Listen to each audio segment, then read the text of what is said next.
there's been builders on it, repairing it for the last 4 years. Only we can repair the damage inside. Thank you very much. Thank you for the invitation to be here. As you know, I did in my life the most awful job that I never want to repeat.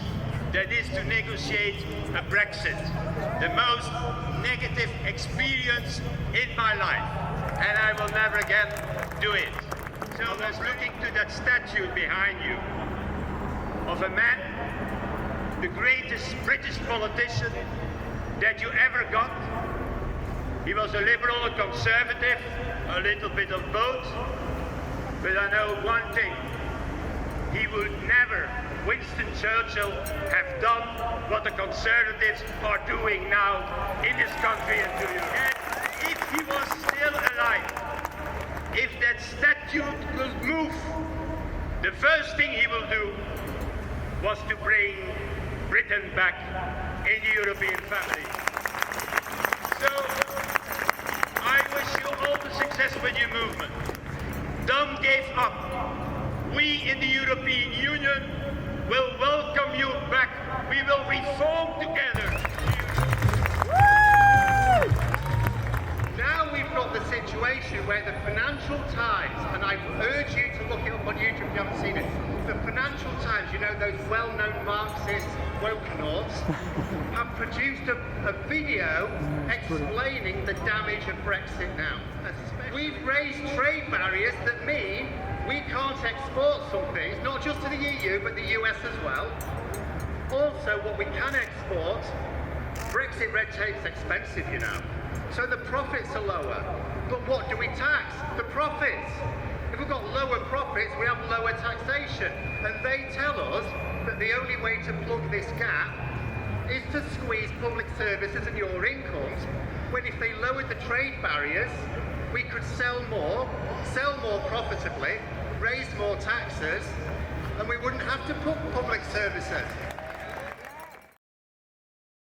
The never doubted the EU third of the electorate is with us. The never liked the EU third may not be persuaded, but we need the middle third. Some of them voted Leave.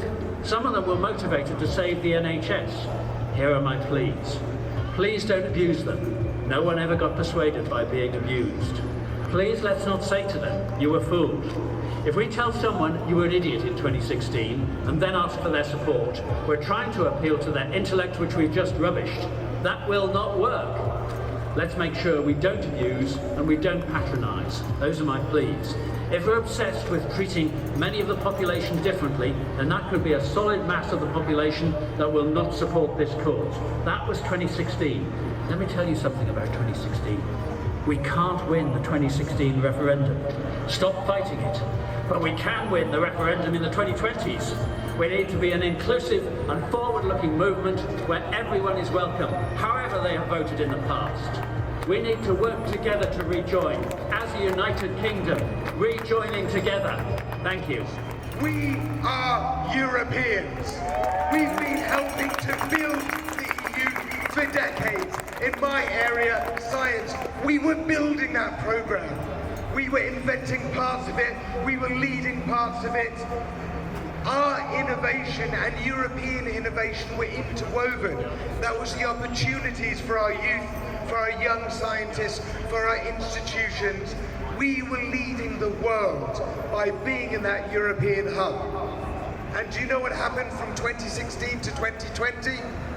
We dropped from joint first position with Germany down levels and levels and levels to 2020, when we were behind Germany, France, Spain, Italy, in 5th place, just above the Netherlands, losing £1.5 billion in the process.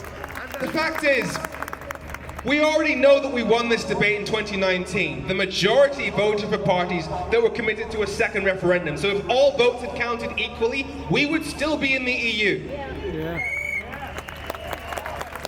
But sadly, the majority was silenced by our voting system, as it always is time and time again, because the majority has voted for parties to the left of the Conservatives in almost every single election since the Second World War, because we are a progressive voting country.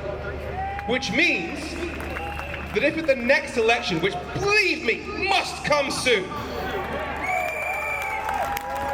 if the opposition parties work together on the basis of delivering a fair voting system, i.e. proportional representation, then we won't just get the Tories out.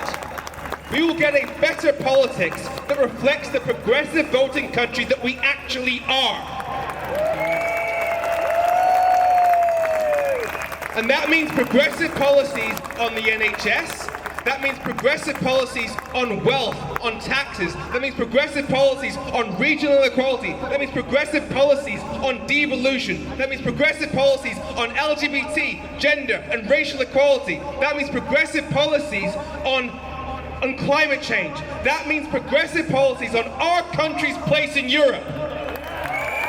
Because we are Project Hope!